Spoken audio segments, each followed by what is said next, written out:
Huh. What's up guys, my name is Japsy and we are back again with another video. And as you can see, same routine, same location. We're doing some exercise.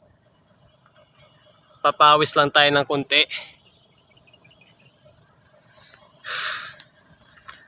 So medyo, if you actually can see on the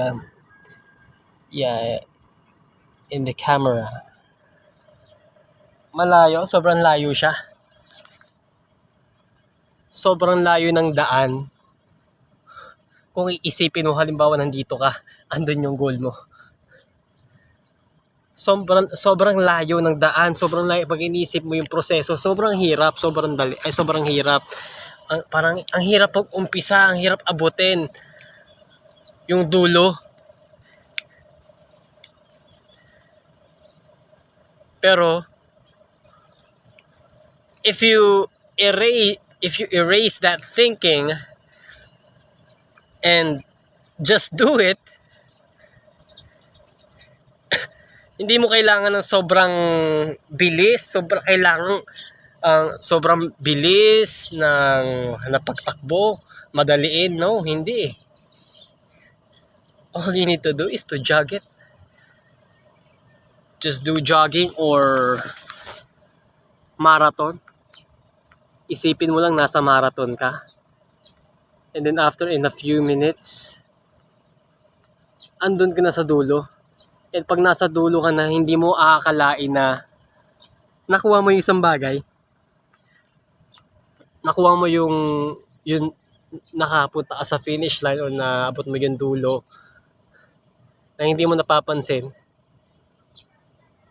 Kasi ang ginawa mo or ginawa ko is nag-jog ka lang, nag-focus ka lang sa pag-jogging and sa proseso, step by step hanggang sa makaabot ka sa dulo. And di mo papansin, andun ka na sa tinatahak mo. Kaya nga, baby step, little step, step by step, love the process, you'll do fine. Maaabot mo din yung pangarap mo, step by step.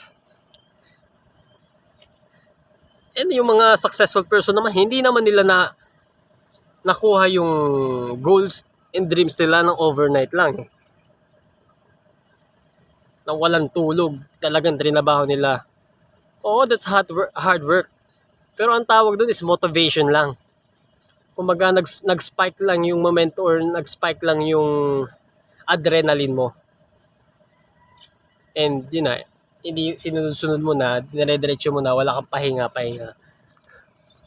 Pero anong nangyari is after mong ano yung peak na yon, and then napagod ka or na-realize mo na parang ang haba pala, then you'll stop.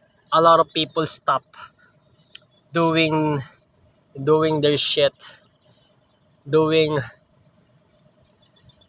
or climbing at the top kasi hindi pa nila makakita yung dulo. Kaya nga, sabi nga nila, huwag ka mag-focus. For example, pera. The more na iniisip mo ang pera, the more na iniisip mo sana magkaroon na ng maraming pera makuha ko. No.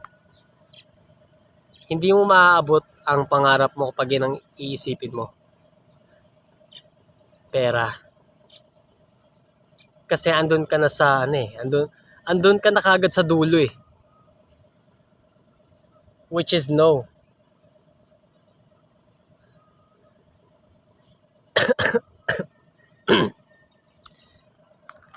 Kaya dapat nagfo-focus tayo sa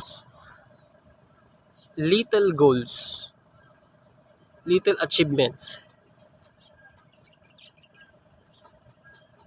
And then, para kang gumagawa ng ladder. Gumagawa ka ng ladder para maabot yung pangarap mo. And that's how you'll get it. So instead, yung goal mo is money, making a lot of money. to be rich. You need to have a rich mindset, which is building your blocks brick by brick. And don't give up. Kaya nga, love the process eh. Love the process. Kailangan mong every little step, mamahalin mo yun eh. Ayun yung magiging goals mo araw-araw. Na once na-achieve mo itong isang bagay ito sa isang araw, dalawang araw, din next ka naman, dumagdag ka naman na another skills or improve yourself every day. Do that. Or once na may na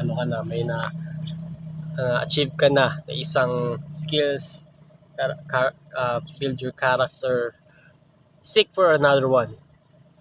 Be hungry. Maging greedy kayo pagdating sa goals nyo. Huwag kayo maging greedy pagdating naman sa ibang bagay. Pero pagdating sa mga goals nyo, maging greedy kayo.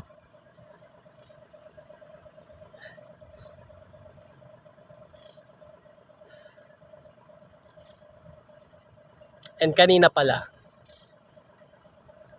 may nabalitaan ako, syempre. Kahapon nagpapa-thank you lang ako. Pero nagpapa-thank you ako sa yun nga, PSOM. Oo naman talaga, sinusuporta naman talaga nila ako. Walang problema. Ngayon, meron akong NTE. Ito pinaka-masakit sa damdamin. Meron akong NTE, notice to explain. Kumbaga, meron akong final written warning. And ngayon nagkaroon ulit ako ng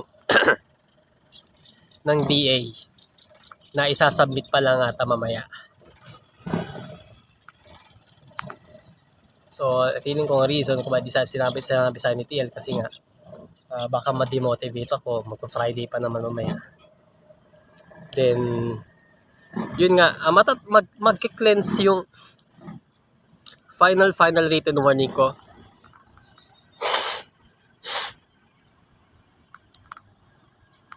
Sorry about that.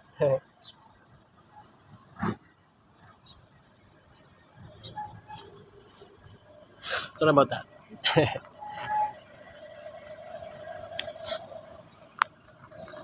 Medyo matigas talaga ang sipon ko, I'm not sure. Pero feeling ko paubos na siya.